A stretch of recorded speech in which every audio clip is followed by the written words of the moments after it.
A gente fala que após um período de guerra, China e Estados Unidos estão começando a se entender. O país asiático suspendeu a proibição de exportações de 3 metais raros para a primeira economia do mundo. Estou falando dos seguintes metais: galho, antimônio e germânio. As restrições, adotadas em dezembro lá de 2024, eram direcionadas aos produtos denominados de uso duplo, que podem ser utilizados tanto para fins civis quanto militares. E a gente vai entender melhor o que isso representa para o comércio mundial. A conversa é com Igor Lucena, economista e CEO da Mero Consulting e doutor em Relações Internacionais. Tudo bem, Igor? Boa tarde, bem-vindo mais uma vez ao Fast Money. Boa tarde, Natália, Felipe, é um prazer estar de volta com vocês. Bom, depois de meses, né, Igor? Então, ali entre Washington e Pequim, a China então decidiu suspender essa proibição, ou seja, liberar, né, a exportação de 3 metais estratégicos, já citei quais são, né, galho, antimônio e germânio. O que motivou essa decisão e o que ela mostra, assim, né, para o governo norte-americano? Qual que é o sinal que isso mostra? Manda. Olha, Natália, o que a gente está assistindo é um momento de desescalação do chamado conflito do ponto de vista comercial. Isso significa que os Estados Unidos e China vão começar gradativamente a tirar essas restrições que um estavam impondo pelo outro, né? A China muito mais dos metais raros, né, desses elementos que são fundamentais na produção de microchips de alta tecnologia, que são usados não só em veículos, em peças, em equipamentos, mas eles entram também na produção de equipamentos militares, né? Então, é muito importante esses pontos.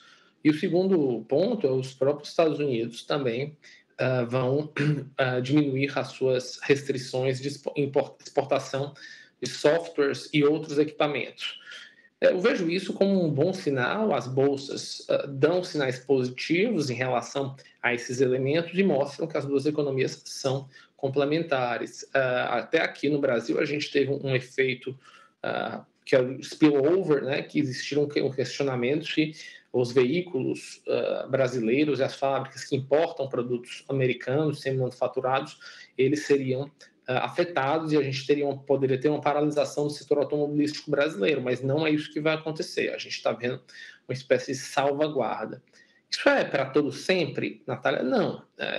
Obviamente, se a gente assistir outros embates geopolíticos, Estados Unidos e China podem, mais uma vez, aumentar as suas tarifas de um lado ou de outro, fazer restrições de exportação. E eu acho que os chineses entendem que talvez esse seja o ponto mais sensível do presidente Donald Trump. Por outro lado, os americanos não vão ficar parados esperando que isso possa acontecer novamente. As negociações com países como a Austrália, Japão e até mesmo isso pode avançar no Brasil, apesar de estar um pouco parado, é importante porque os Estados Unidos entendem que hoje são extremamente dependentes. E a China, basicamente 90% desses metais raros são refinados e tratados na China, apesar de a gente ter Brasil, Ucrânia, a própria Austrália como grandes fornecedores de matérias-primas raras, a gente ainda não tem tecnologia forte de exploração e nem de refino.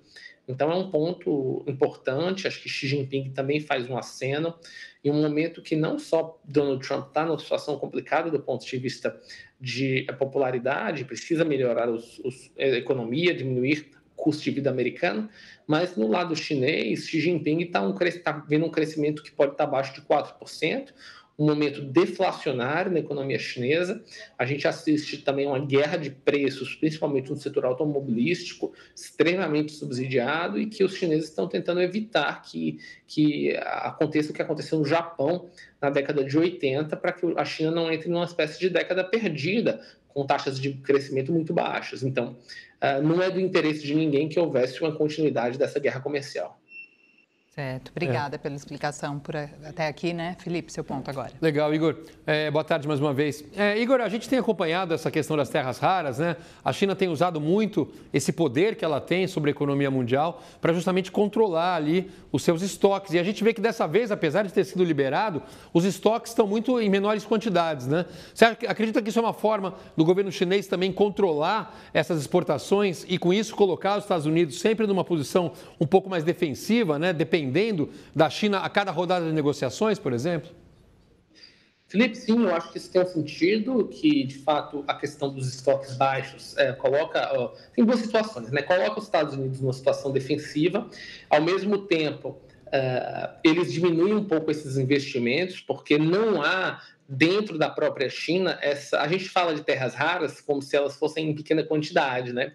Mas, na verdade, não, elas têm, a quantidade delas é muito grande, a diferença é que, em comparação com outros elementos, como carvão, minério de ferro, assim sim a quantidade é menor.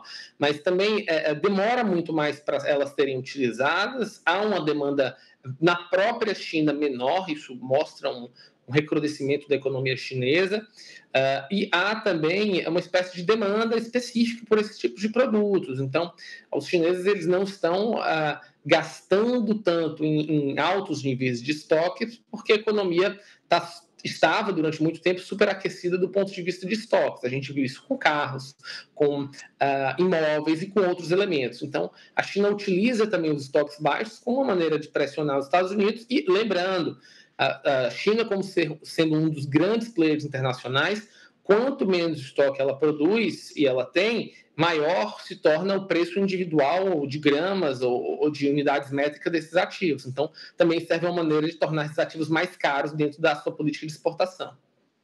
Igor, a gente está falando de metais que são cruciais, né, para semicondutores, mas também energia limpa e defesa.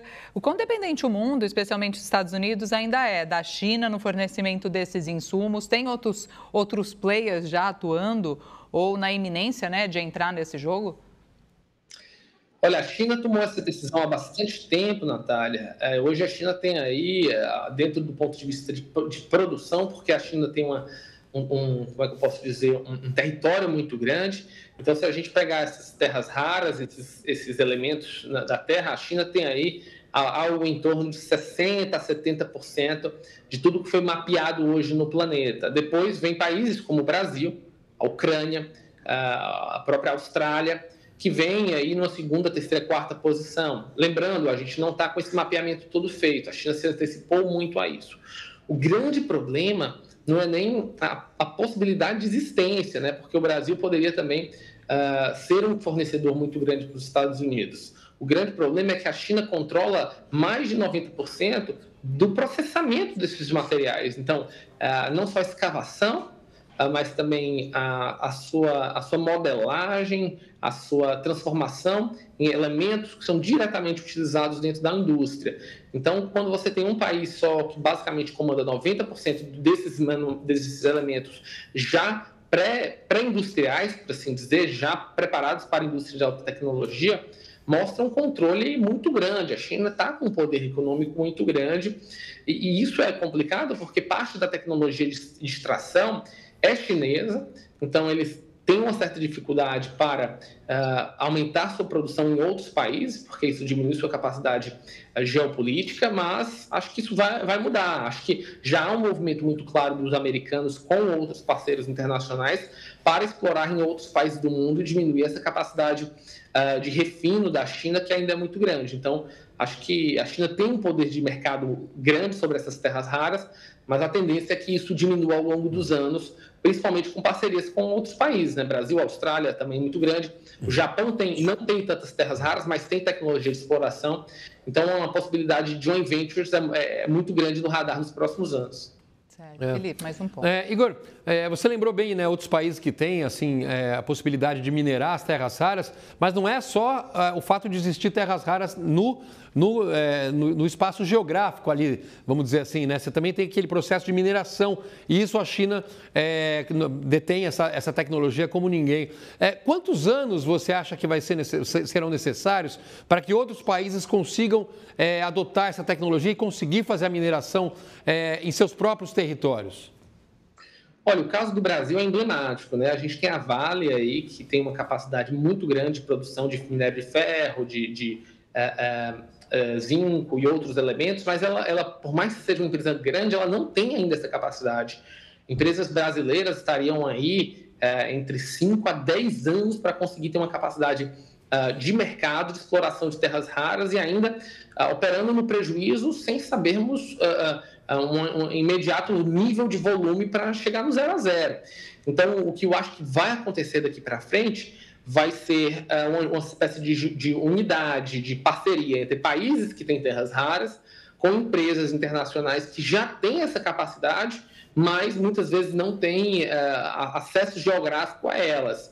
Mas, independente disso, uma queda da participação da China como um player tão significativo, a gente só vai ver aí no espaço de aproximadamente 5 anos, que seriam prazos de início de obras e exploração até que essas empresas conseguiam chegar num break-even point. Antes de 5 anos, a gente ainda vai ver a China dominando esses mercados durante muito tempo. Igor Lucena, economista, CEO da Mero Consulting, doutor em Relações Internacionais. Muito obrigada pela conversa ao vivo com a gente mais uma vez aqui no Fast Money. Ótima tarde e até a próxima.